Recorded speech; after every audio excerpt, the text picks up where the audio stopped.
So we will jump right into it. Like I said, tonight we're going to go over some procedures for the ball involving marking, lifting, and cleaning, dropping, placing, replacing, all those things that we happen to do when we get the ball in our hand during a round of golf, and we need to get the ball back into play on the golf course. So we're going to cover all of those things tonight.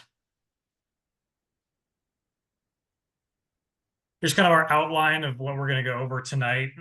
Most of this is going to be in those first three bullet points there in Rule 14, Rule 14.1, 14.2, and 14.3. We won't cover the second half of Rule 14. That kind of falls better under some other topics, especially the later parts of 14 with 14.5, 6, and 7. So we won't cover any of the second half of 14 tonight.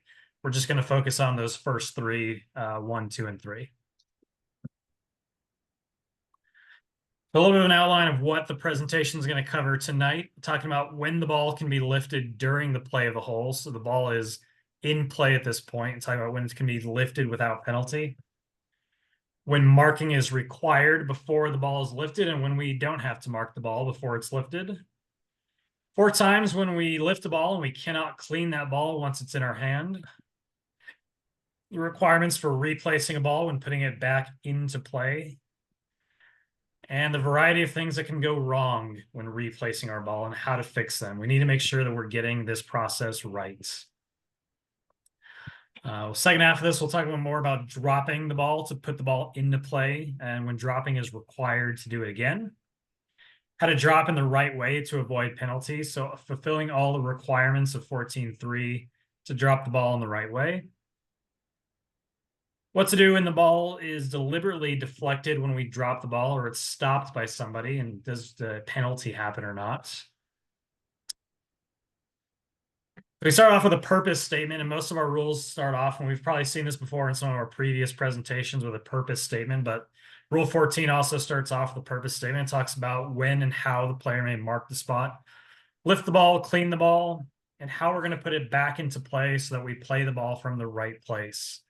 As we know from some previous presentations, or you might know from previous years past, if you've sat in our presentations, it's important to get the ball back in the right place so we play it from the right place. Because when we play the ball from a wrong place, that there is a penalty attached, and we could have some issues when we play the ball from the wrong place. So putting it back into play with the right procedure in the right place is important.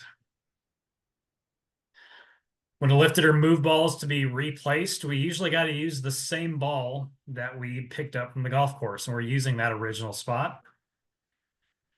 When we're taking free relief or penalty relief, and we already saw this in both the free relief and the penalty relief presentations, but anytime we're using one of our relief rules, we can either use the original ball or we can substitute in a new ball, and we have to drop it in a particular relief area.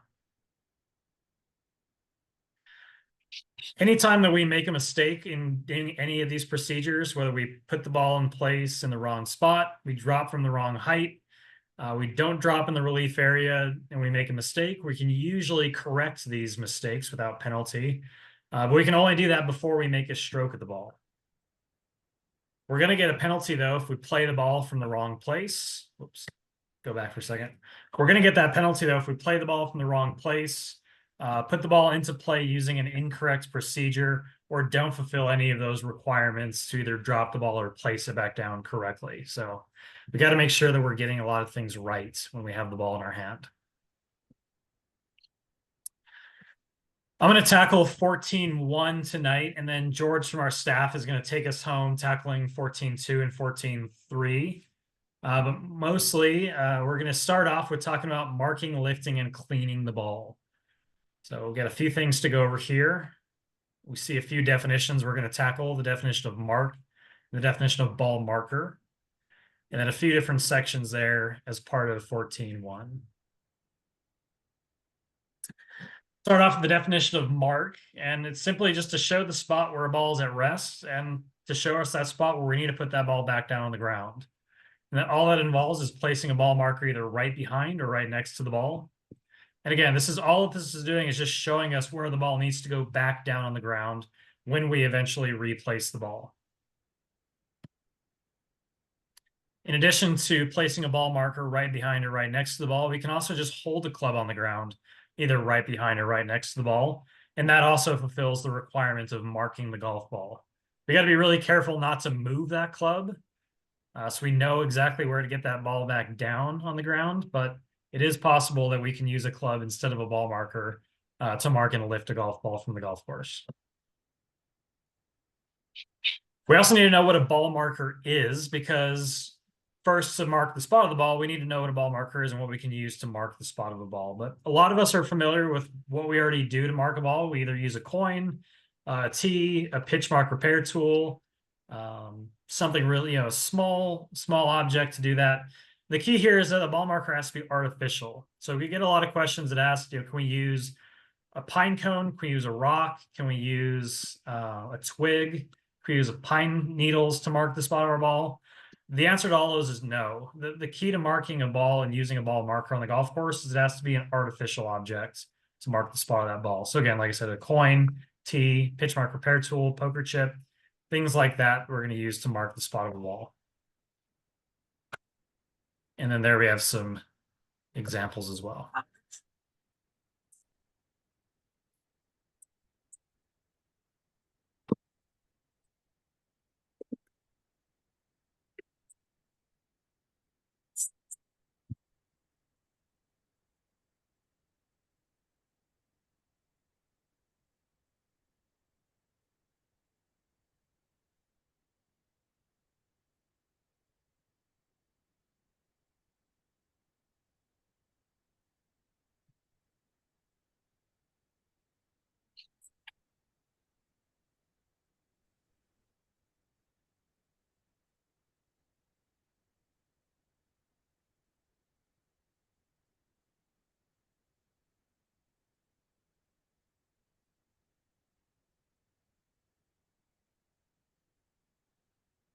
I know the audio doesn't come through exactly great on when we're recording these presentations, but you kind of got the idea there with some artificial things with a ball marker. So kind of ties up the end of our definition of ball marker there.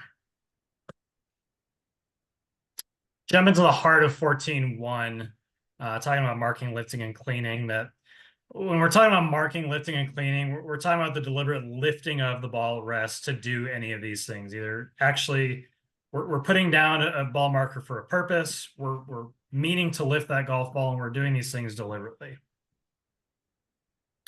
Anytime we're talking about lifting the ball, we can do that in any way, picking up the ball by hand, rotating it, picking it up with a club. Any of those things are going to count as either as lifting the golf ball. Pointing out that middle one, rotating the golf ball. A lot of people think that if you're just rotating the golf ball and it's not moving from its original spot, you haven't done anything to move it or lift it yet. Rotating does constitute as lifting under this rule. So key there that just rotating the golf ball is treated the same as lifting the golf ball. Anytime we're having to put that ball back on that original spot, or it's got to go back to where we lifted it from, the rules are going to require us to mark that spot before we lift it. And the reason why is, like I said, we just need to know where that original spot is to go back to. So that's why the rules are going to require us to mark the ball before we lift it when we're replacing it.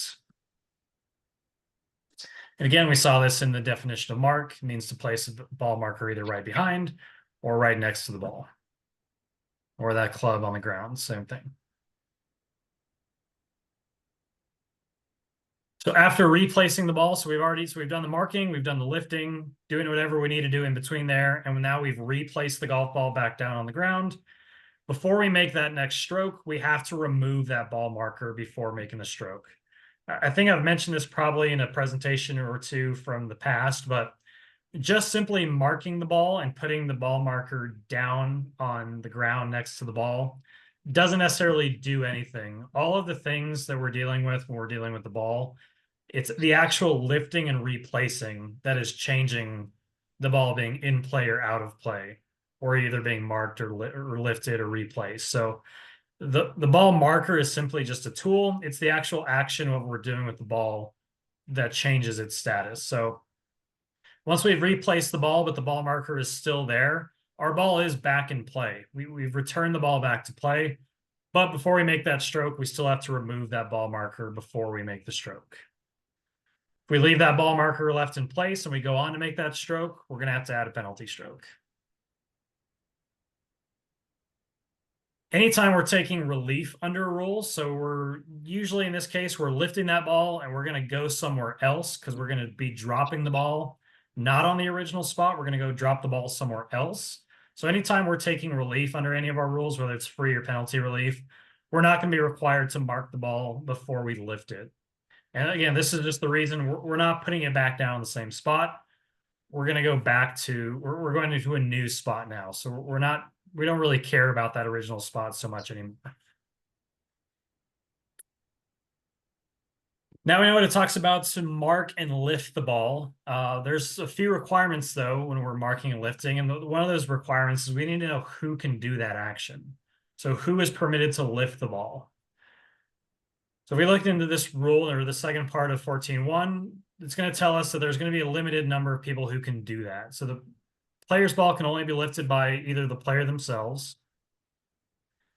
And we have a call out here to our partner forms of play in foursomes and four ball that when we have a partner acting in any of these forms of play, the partner can also lift the ball as well, because in those forms of play, the partner can do anything that the player can do themselves. So the player in individual play, or if we have a partner, the partner can also lift the ball in partner forms of play. Anyone the player authorizes, so the player might authorize another player in stroke play or someone else to lift their ball for them. And as long as the player authorizes that action, they can do so. But that authorization has to be given every single time and not just a blanket authorization for the entire round. So anytime the player is authorizing someone else to lift that golf ball, they got to do it every single time. We do have one exception that talks about authorization, and this authorization is really, it's really not an authorization because the caddy can do this at any time when their ball's on the putting green. But when the player's ball's on the putting green, the caddy can also lift that ball without authorization. Anywhere else on the golf course, the caddy might need that player to authorize the lifting of that golf ball because they're not included in that previous list. But when the ball's on the putting green, caddy can also lift that ball without authorization. And then one other time when it's reasonable to conclude that the player will take relief under rule. So this is a screenshot from a video. This player's looking like they're going to take relief off this cart path. They're measuring off, maybe where their relief area is going to be. It's reasonable to conclude that this player is going to take relief and that ball is going to get lifted. So in this case, this exception is going to give the caddy authorization to lift that golf ball. And again, if you're not hearing anything, I'm not hearing anything either because this video doesn't have sound, but just gives you a brief idea of just basically what I talked through. Again, caddy can lift that ball. It's reasonable to conclude this player's taking relief. They're measuring a relief area. No penalty there for that caddy lifting that golf ball. The caddy does lift that golf ball when not allowed to do so. So no, this is somewhere else on the golf course, or it's not on the putting green, or the player's not taking relief, and the player hasn't authorized the caddy to lift the golf ball. The player's going to get one penalty stroke for that action their caddy has taken. Another call out to some of our other rules, Rule 25, dealing with players with disabilities. Rule 25 also gives some additional permissions to an aide or someone else to lift a player's ball that may be in a wheeled mobility device, or they might have another disability. So Rule 25 just gives some other further allowances for someone else to lift the player's ball. Final and third part of our 14.1 with cleaning the golf ball. So we've marked it, we've lifted it with certain authorization, or the players lifted it themselves. Right before we're going to replace it back down, there's going to be some times where we're going to be allowed to clean the golf ball and some times where we're not going to be allowed to clean that golf ball. So anytime we're on the putting green, 13 is also always going to give us that authority. Our putting green rule is going to tell us that once your ball's on the putting green, you mark it and lift it, you're always going to be able to clean that golf ball on the putting green.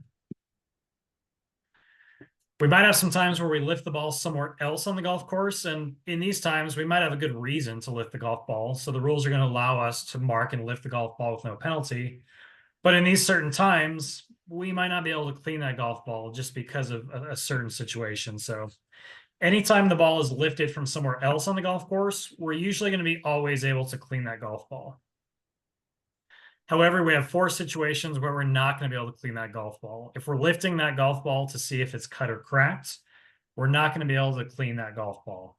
If that ball does end up being cut or cracked, we're going to be able to substitute it and put another ball in play, but we're not going to be able to clean the golf ball just to see if it's cut or cracked.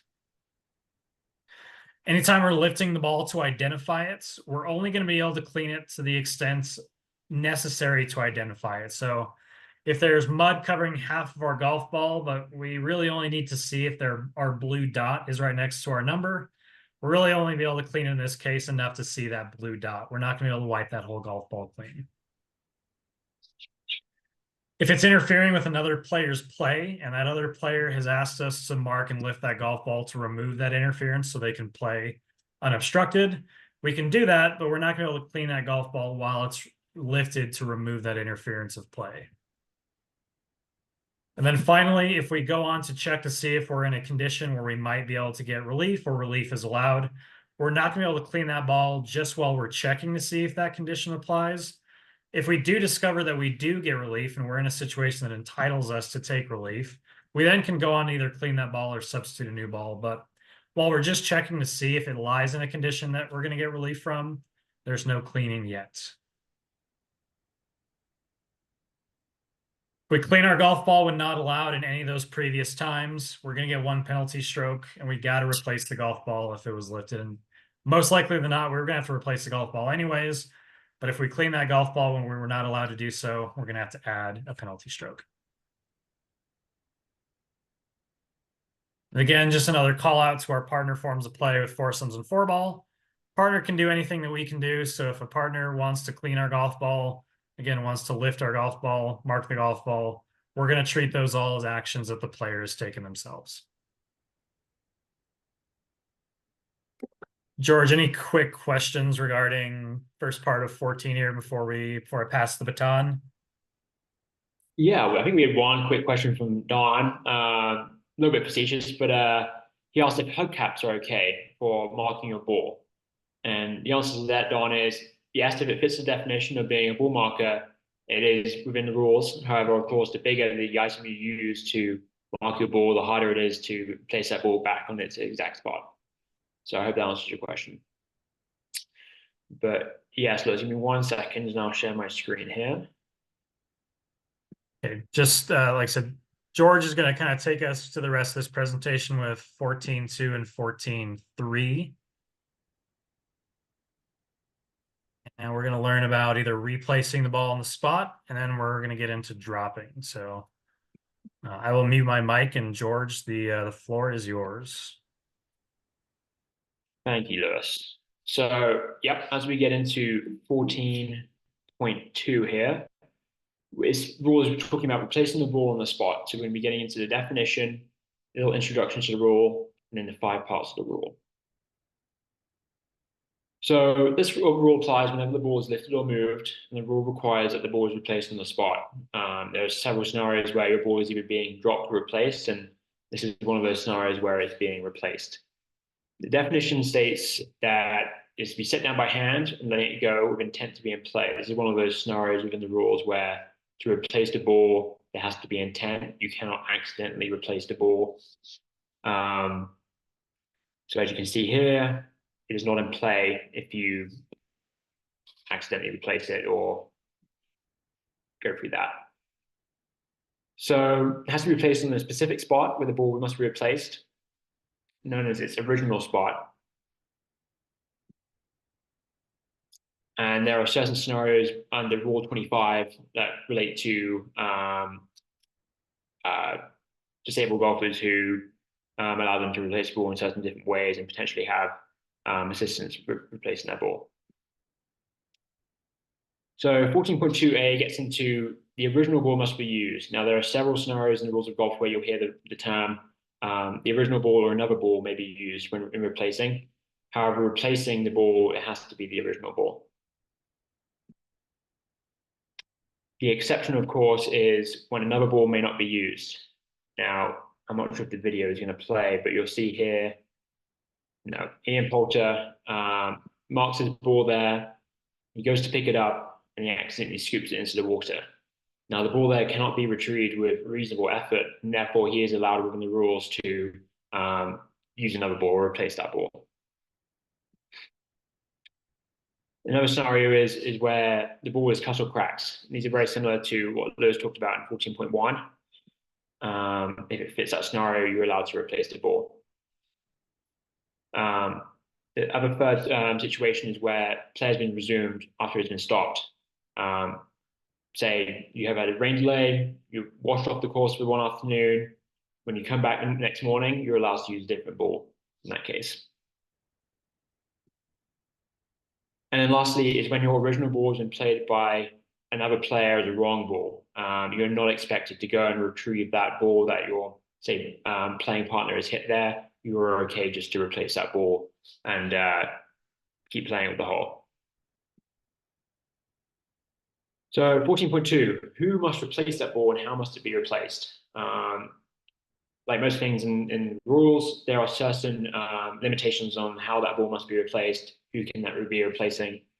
So, of course, originally, the player themselves can replace the ball. This is typically going to happen, as you see here, player on the passing green replacing that ball.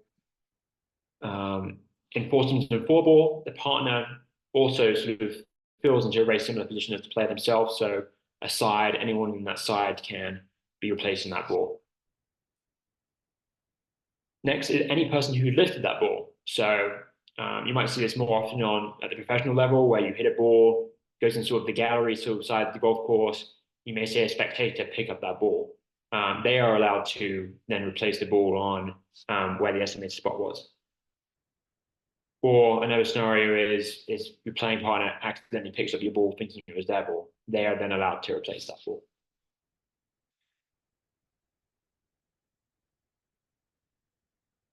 So if a player plays a ball that was replaced by someone not allowed so, they're going to get that one penalty stroke. Again, that penalty statement there. If a caddy replaces a ball that isn't given permission to do so, the player there will be getting one penalty stroke. And again, there are rules under Rule 25 that are exceptions to this that allow players with disabilities to give permission and authorization to other people to help them replace that ball. So moving on, how must the ball be replaced? Now we talked about this a bit earlier with the definition, but it will be by setting it down by hand in the required spots and letting it go so that it stays on that spot. I've played casual rounds with people before where I've seen them drop it on the green and roll it into place of their putter. That is not allowed. It has to be replaced by setting it down by hand and letting it go. So again, penalty statement here. The player plays the ball and they're placed in the wrong way, but on the required spot, that is a one penalty stroke. That will be added to that hole. So moving on, the spot where the ball is to be replaced. Very important in these scenarios. If it is on the original spot and it is not known, then you're on to estimate that original spot. There is no relief area not spot. There's always going to be a specific spot that you're replacing it on. And the exception here is we're going to talk about in a little bit, is when the lie has been altered or the ball that does not stay on its original spot. In those scenarios, the ball will be moved in the air that we'll get into.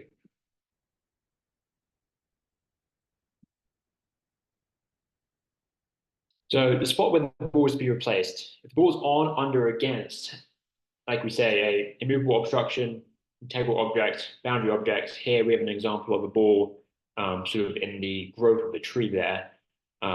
The spot is going to be directly under that spot in a vertical location above the ground.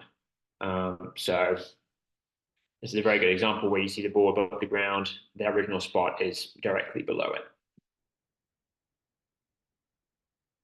There you go. So ball must be replaced on its original on, under, against such object. So the question we get a lot is if you're replacing a ball and there are loose impediments involved that are moved or shifted during the process there, you're not expected to have to replace those loose impediments. Common one is you're lifting a ball in certain scenarios where you're allowed to lift it, and a leaf is moved, and you wouldn't be necessarily allowed to be, that leaf wouldn't have been able to be moved should you have not lifted it. Therefore, there's no need to be replacing that leaf.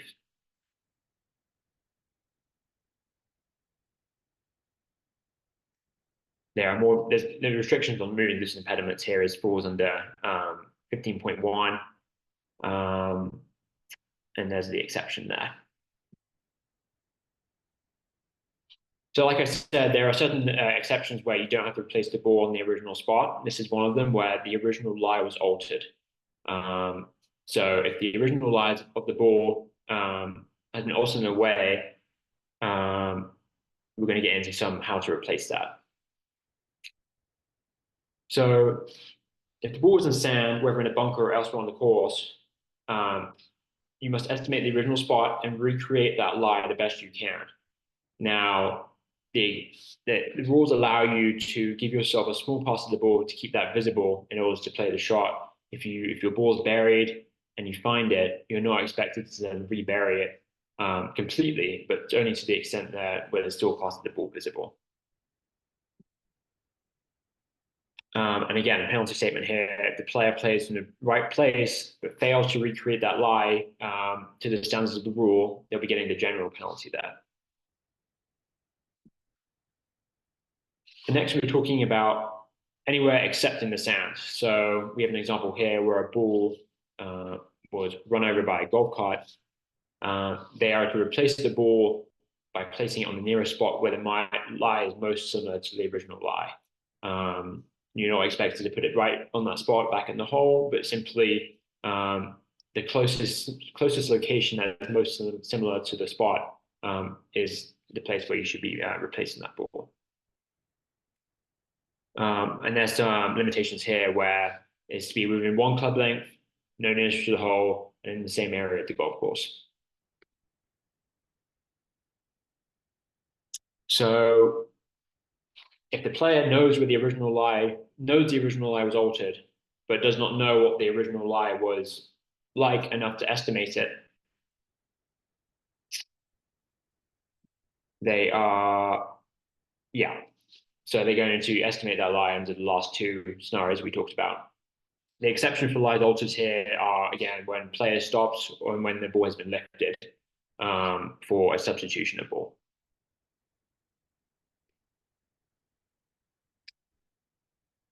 So another scenario here where you may not be replacing the ball in the original spot is when your ball has come to rest and you're replacing that ball.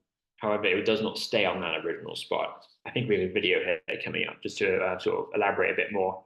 The player must try a second time, and if the ball does not stay at rest in that spot, they may place it on the nearest spot where the ball will come to rest. And again, there are limits on depending where the original lie is located. The original spot must not be nearest to the hole, must be in the general area if that ball is in the general area. And I think here we have a video for you. I'm not sure if the sound will play, but it will still be useful. Oh, sorry.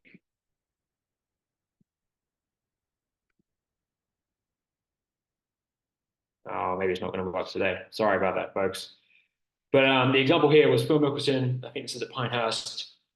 His ball plugs on the false front of a green on the par 3. And once he's replaced that pitch mark, the surface is now flat and the ball won't stay there. So he actually ends up about 15 feet away from the original spot, no closer to the hole, on a flatter lie, and that is where his ball has been replaced.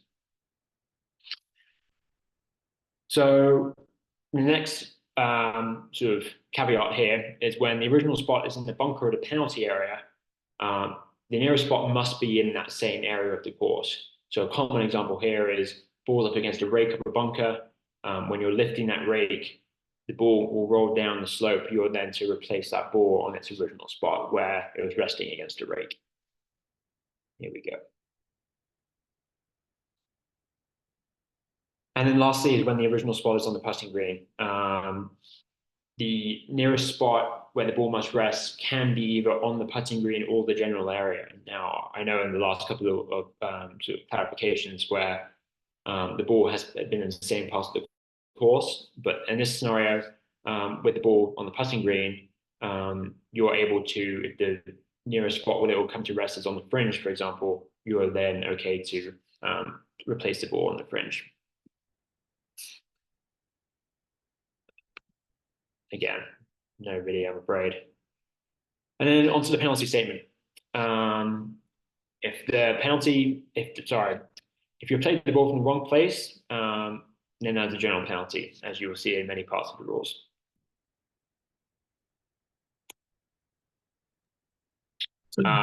George, let me jump in here for just 1 second. So yeah, go ahead, Lewis. So you go back just 1 slide real quick. Oh, sorry. This one?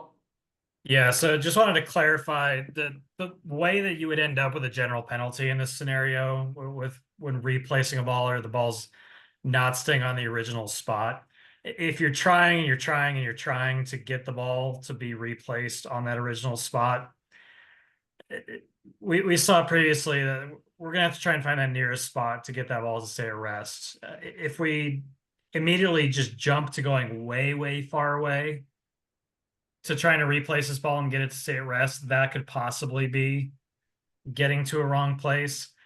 The other spot here that we could get a penalty for playing from a wrong place is if we're replacing a ball and we either replace it back down on a wrong place to begin with, or if we're replacing the ball, we're supposed to be replacing the ball and we're not keeping in mind that verticality that it had previously up and down. So a couple of examples there of how you can end up with a general penalty with replacing the ball.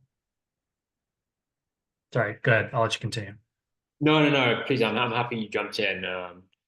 For people who don't know, this is my first time doing this, so I'm very happy that Lewis is jumping in and filling in any gaps that I'm missing. So, but we'll move on. We'll open up to any questions now. If there's any questions in the chat, Lewis, from that last 14.2. I think you're good to keep rolling with 14.3. All right. So, dropping the ball in the relief area. So we've got a couple of definitions to cover in this one. It's a bit more of a mechanical rule, a little bit more, a few more definitions in play. We're going to get into the introduction and then 4 parts of the rule to cover.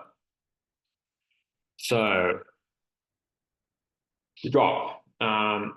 Definition of rules, you're to hold the ball, let it go so it falls through the air with intent to be in play. Again, very similar to replacing the ball. You cannot accidentally drop the ball. You have to drop it in a way so that there's intent for the ball to be back in play. We'll go into a little bit more depth here.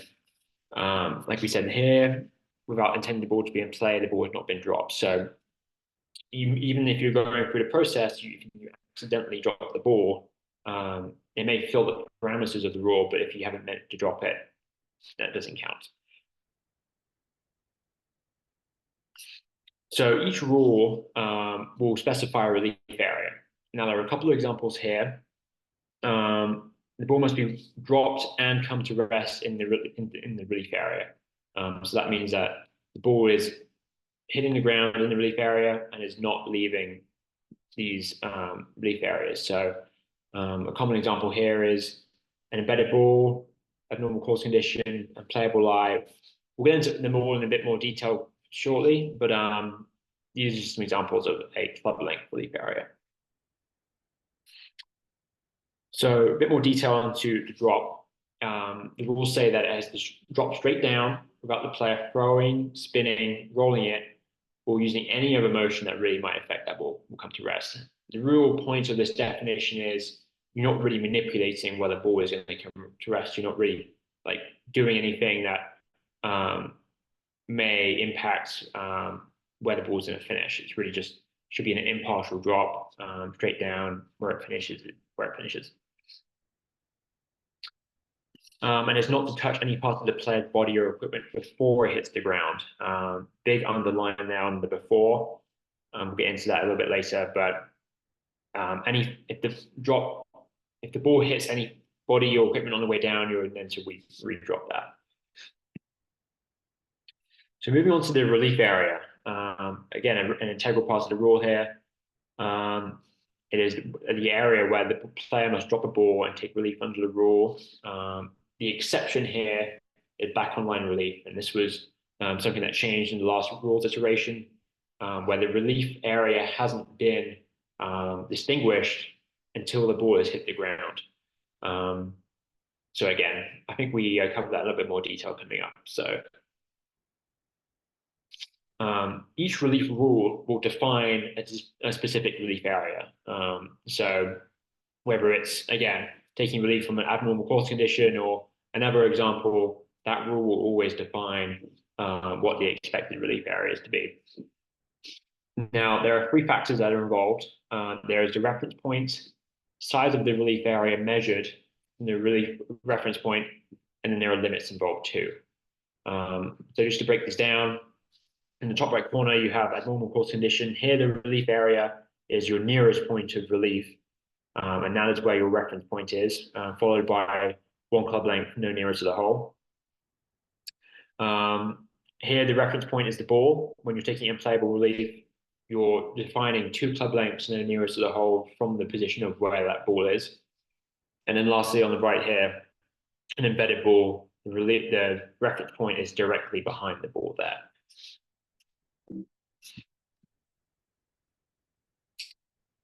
Here's some arrows pointing out those reference points exactly. And then here, the size of relief area. So, like I said, each rule defines the size of its relief area. Typically, when you're taking free relief, there is one club length. And then when you're taking unplayable relief there, or penalty relief, there is typically two club lengths. So very important in determining the size of the relief area. And then lastly, there's limits on the location of the relief area. Very important. You'll see more clearly from the pictures coming up. The relief area is really defined by what area the ball can finish in. A big one is the defined areas of the courses. So you may only be able to drop in the general area, not in the bunker, not in the penalty area. So no nearer to the hole of the reference point, and it must be outside the penalty area or a bunker. Those are the limitations of where taking relief is. And is where there is no interference from a condition from where the relief has been taken. So I'm trying to think of an example. If you're taking relief from an abnormal course condition and you drop the ball and you're taking relief from, say, casual water, your ball may be outside of the casual water, but if you're standing in it, you are then being interfered with. So you'd have to redrop that and redefine your relief area. So here we have an example, an arrow there to define the direction of the hole. So this player here is taking relief from an immovable object. So she's going to define her reference point, size of the relief area, limits on location. So one, you'll see her T there. That is her nearest point of relief. So she's defined the area there, which is closest to the original spot, but gives her area of relief. So that is where her reference point will be. She's then measured one club length from either side. Here, her T's over here. She's taken relief in this area.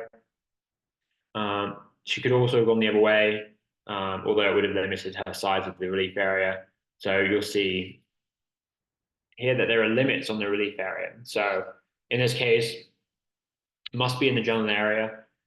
She could never reach there, but she wouldn't have been able to drop the ball in the bunker or on the putting green. It has to be in the same area of the course there.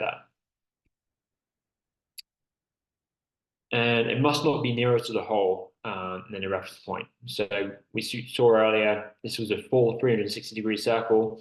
That reference point has now been shortened to only the area that is no nearer to the hole.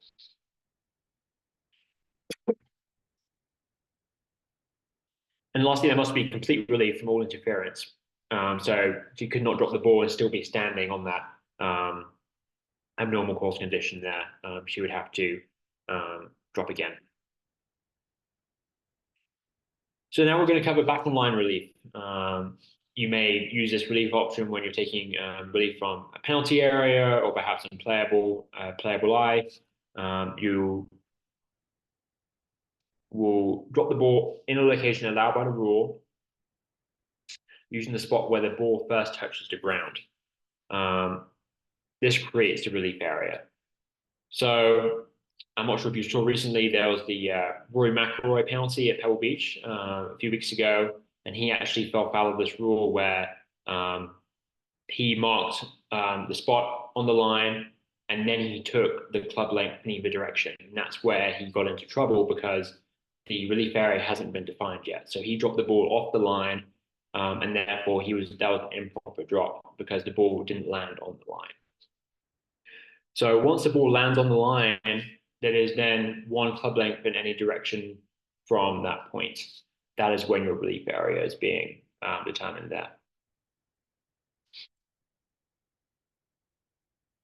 So when a player is required to drop again or for a second time, the player is then able to change the spot where the ball is dropped, and the relief area changes based on that point. So you can see here the example, he's dropped the ball, it's rolled outside the relief area. If he wants to then go 5 yards close to the hole, he is within his right to do that.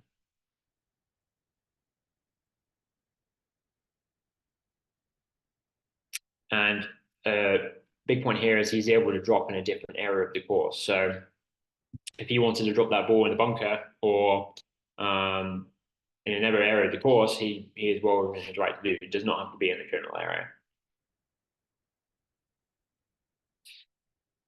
So the last definition is the relief area, using club lengths to determine the size of the relief area. The player may measure across a ditch, a hole, a similar thing, directly across or through an object. So he does not have to go around the tree. He can direct a measure of club length that would go through that tree, for example. But that stops, he could not measure through a berm or any slopes on the ground there.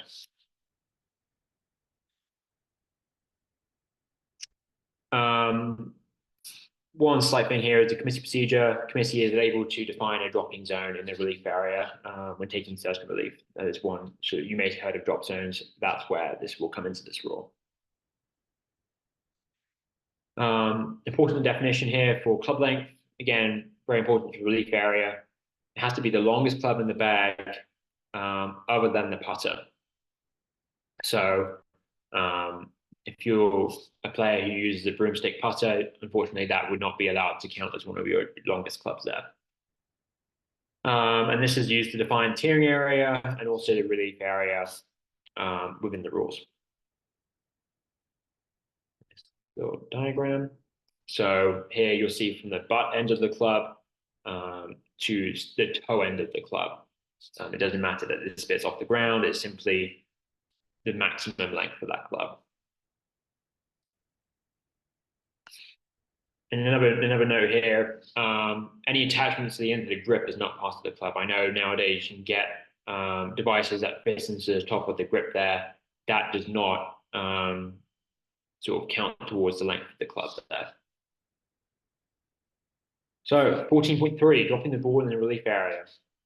Applies to whenever the ball must be dropped under a rule, including whenever taking relief by placing the ball. So if the player improves the relief area before or when dropping the ball, so if they have a good idea of where their relief area is going to be, and they maybe stomp down some grass or improve their lie there, there is a rule there that would fall into called 8.1 affecting the stroke. So this, unlike replacing the ball, you're allowed to use the original ball or another ball here. You do not have to use that original ball. And this accounts for any ball each time they drop the ball under this rule. And the term here, the ball must be dropped in the right way. And that basically talks about meeting requirements when it comes to dropping. So the ball must only be dropped by the player. Just going back here.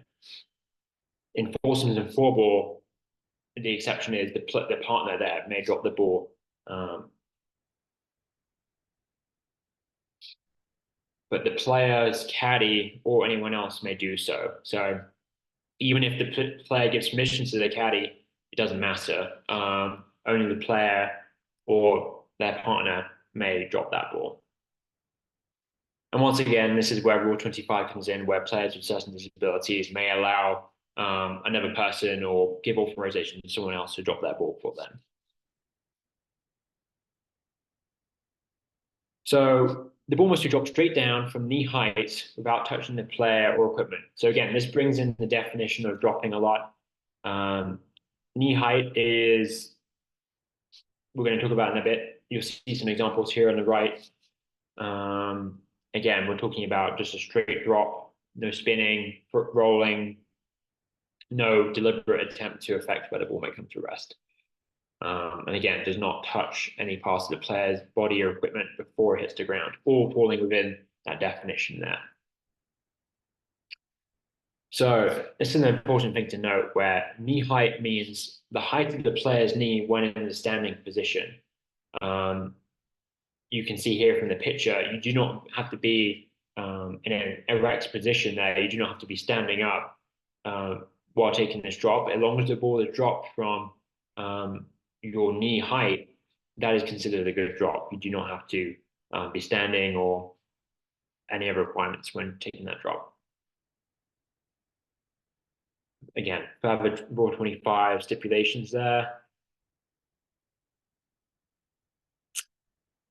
And the ball must be dropped in the relief area. The player may be standing either inside or outside the relief area, but an important part of the drop to make it being dropped in the right way is that the ball, you'll see here in the picture, the ball is landing inside the relief area. It's not allowed to land outside the relief area and then roll in. It has to be dropped in that sort of semicircle there or relief area. And again, this is something we talked about a little bit earlier, but when taking back on the line relief, the ball must be dropped on the line in the location allowed by the rule.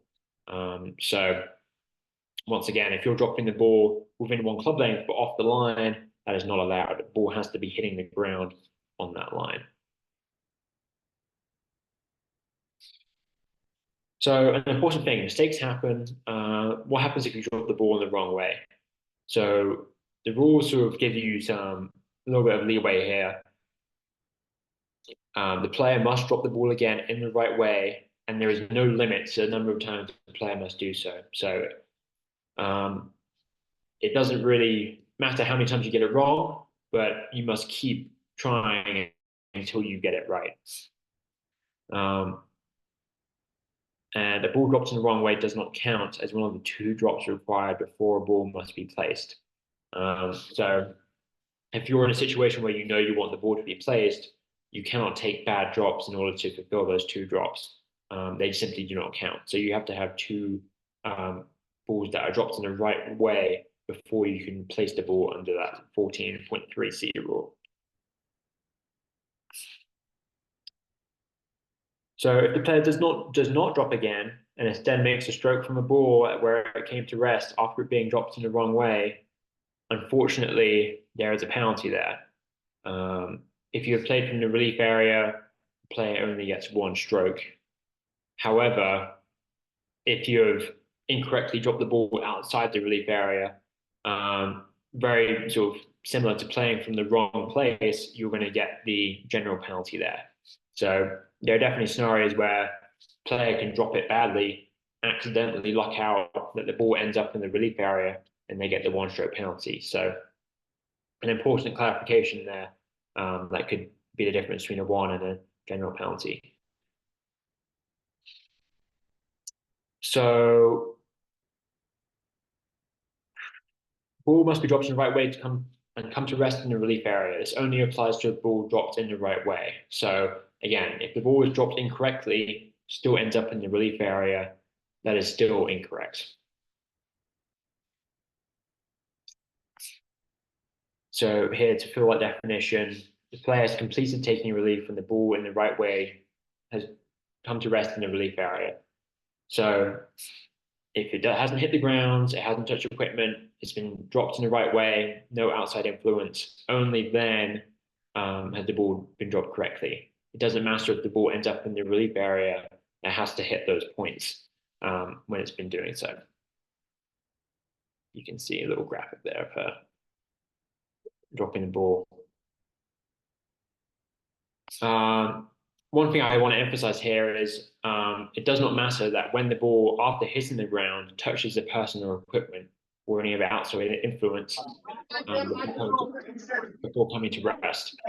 I know earlier we emphasized the point that it cannot hit anything on the way down, but once it hits the ground and it accidentally touches your foot, for example, then that is still a good drop. Now, of course, if you deliberately touch the ball, that's a different matter. But if you drop it on a slope and it rolls and accidentally hits your foot, and it's still within the relief area, then you're good to go. That's still within the rules. Here's some more detail into what I just sort of was talking about there. Ball coming to rest in the relief area. If even if it hits you, you're still taking complete relief, and the ball must be played as it lies. However, if the ball comes to rest outside the relief area, they are then to proceed amongst 14.3, which is what we talked about in the last section there, where you drop it twice, and if you still can't, if the ball still doesn't stay in the relief area, and then you are to place that ball. Sorry. So yeah, there's that statement there. So it's important to know that here's another sort of statement of what I was talking about, where there is no penalty if a ball drops in the right way and accidentally hits the person before coming to rest.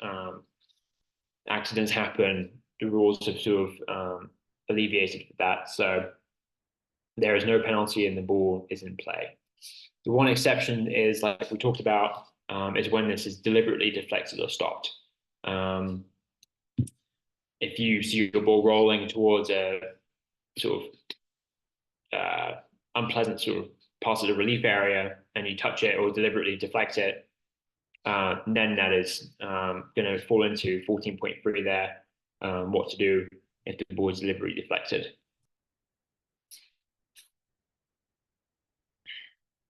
So moving on, what to do if the ball is dropped in the right way but comes to rest outside the relief area. If this is the case, you dropped it correctly from knee height, hasn't hit anything on the way down, lands in the relief area, but rolls outside, you are then to drop it for a second time. If it doesn't drop the right way the second time, the player must take complete relief by placing the ball using the procedures for replacing the ball.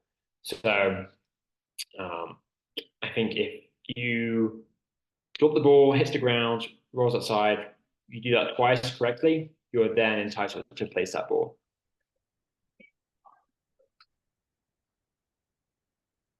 Here's the rule from 14.2 on placing the ball, how it must be replaced. And like Lewis talked about recently, if you play the ball from the wrong place, there is that general penalty there.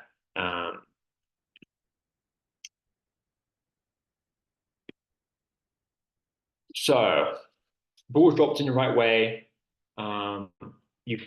It's come to rest outside the relief area twice. You are placing the ball.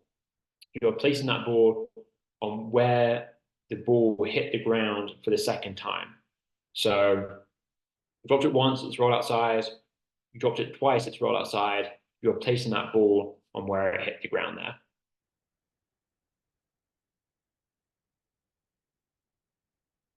So if you're placing it twice and it does not stay on that same spot, it's very similar to replacing. You're placing the ball on the spot where it will come to rest. This is allowed within the rules where if the ball, there may not be anywhere in the relief area where the ball may come to rest, and therefore you're finding yourself placing the ball outside of the relief area. there's another internal definition here for deliberately deflected or stopped, an important part of what we just talked about there.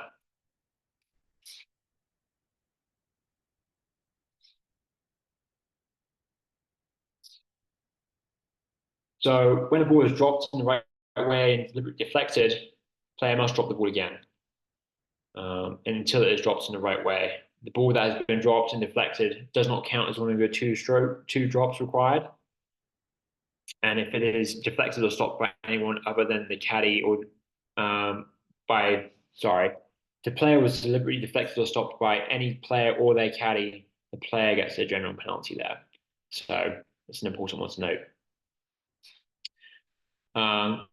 Big exception here is you're allowed to deliberately deflect or stop the ball if there is no reasonable chance that it will come to rest in a relief area. So say you're dropping on a severe slope next to a penalty area and you don't want to lose that ball in the water, deflecting the ball there will not result in a penalty.